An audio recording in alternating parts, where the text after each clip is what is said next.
Hello there, I've just recorded my unboxing of the Bitty Pop Funkos, and as you can see there's only 3 on screen. I'm not going to spoil the mystery, you've got to watch the video to see which one I get. And also, as you've probably expected, everything in the background here has its own video with the exception of this fighter tank. I promise the reviews come in sometime next week and you can check them all out. I'll leave the reviews in the description of all of these items. But today's video is all about this. This is my recent Firestar order. Now, I've ordered quite a bit from them. You've perhaps seen some custom arms I have, or even some of the custom faces. They're all printed on real Lego pieces, so you've got no worries of the pieces breaking or not fitting properly with your other sets. And I've spent so much money that I've actually collected enough star points to get £10 off. Now, this whole bag here cost me 90 pence because of the £10 off I got, and it allowed me to collect a few extra pieces that I wouldn't have usually purchased to complete some of my other minifigures for some of my new mocks that I'll be showing you guys soon, and also an extra figure based on one we'll soon be getting. Now, if you do want to buy anything through Firestar Toys, this isn't a sponsored video or anything, I just really love their service, and I will leave their link top of the description so you don't have to scroll past anything else. But do use my unique code FS276G, which gets you not only 10% off your purchase, but I also get some star points for you using the code. Roughly every 10 items you get on their site, you can get one for free in the star points that you earn, which means not only do you get 10% off your purchase, but you also get 10% back in star points. So let's wait no longer and crack this bag open and see which pieces I have ordered. As you can see, it's a weird array of pieces. I mean, we've got torsos, we've got hats, we've got hairs, we've got a head, and we've even got this piece here, which if you don't know, came in the Lego Chima sets, which I do have a few of, but as this is going towards a mock, I thought I might as well buy a newer piece, as a few of mine are quite worn where I've played with them so much.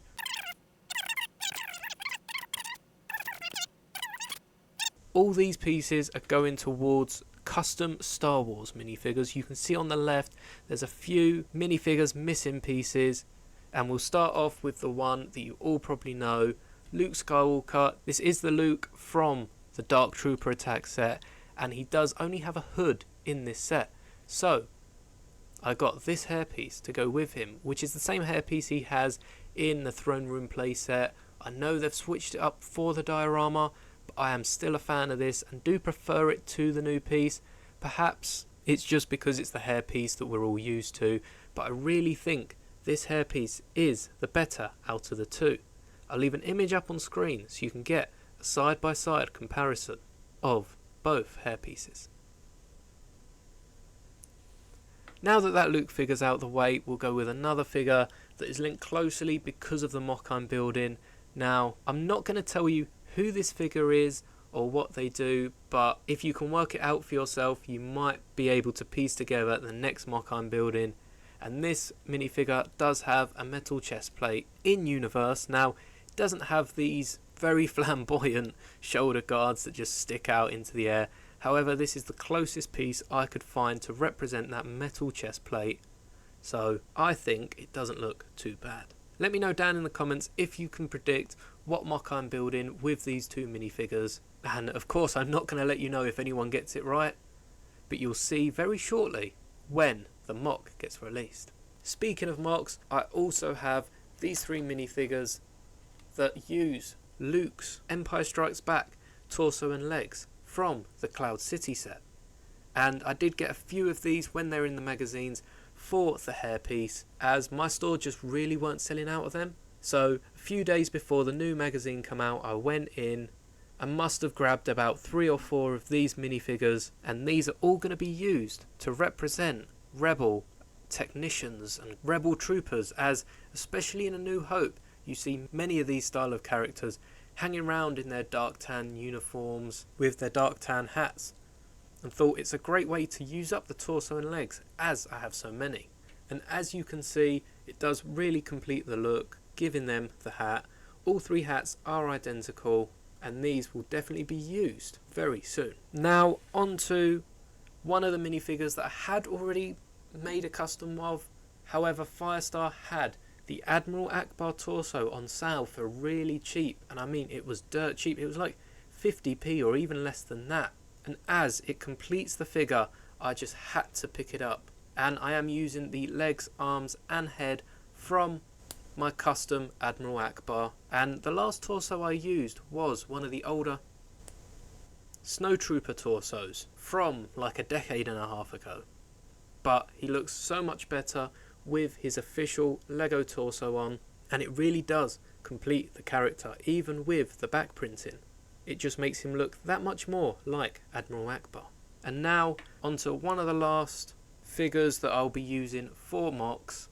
You might recognise it is Lando's head from my custom Bespin Calrissian, and I don't have a Lando in my collection, not an official Lego Lando.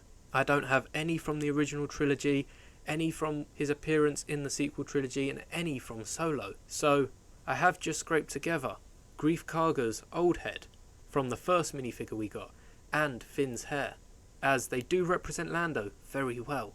And this is again one of the minifigures that I'm using for the same mock as the Luke Skywalker, and if you can't by now tell, I'm sure some of you have, and this is a very nice torso for the certain scene. Now onto my last 2 figures.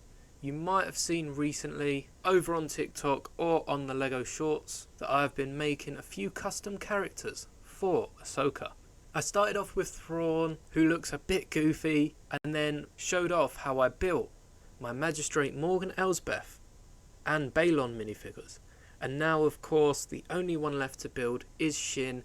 Now I didn't order a hairpiece as I didn't build Balon with his hairpiece, so instead ordered a hood just to sit on top to form their cloak. And one of the biggest improvements I had for one of the new Ahsoka sets that you can see on screen is for the characters to have had hoods and a cape, as they do show up wearing these in the trailer, and perhaps Lego wasn't given these images, but I do think it completes the look and just makes for a better minifigure. So of course I had to include it when I designed them myself. Now if you didn't see my release and rumours for Lego Star Wars, first off do check it out, as the next one is going to be mental. We've got so many rumoured sets for the new year, but we also have a Venator rumoured for October, and whilst we have seen the Phase 2 Captain Rex that will be included, we are yet to see the Yularen minifigure. But I have mocked up my own one, and based on that I have also ordered a headpiece and hairpiece to design one for my collection. Now this is the headpiece and hairpiece I used. I'll leave them on screen, and overall I think it just makes the minifigure look really cool. I couldn't find an identical hairpiece for the Yularen minifigure, however I think this one gets the design across as well as I intended, and this looks really cool and does give off Yularen vibes. So I'll definitely be adding this to my clone army collection. Now these are all the minifigures that I built using today's order, and remember it only cost me 90p because I'd saved up enough points to get a tenner off. Be sure to subscribe so you don't miss out when I use these minifigures in mocks, and if you enjoy be sure to like the video and go check out the offers that Firestar have on at the minute, and don't forget to use my code. Thank you so much for watching, and may the Force be with you.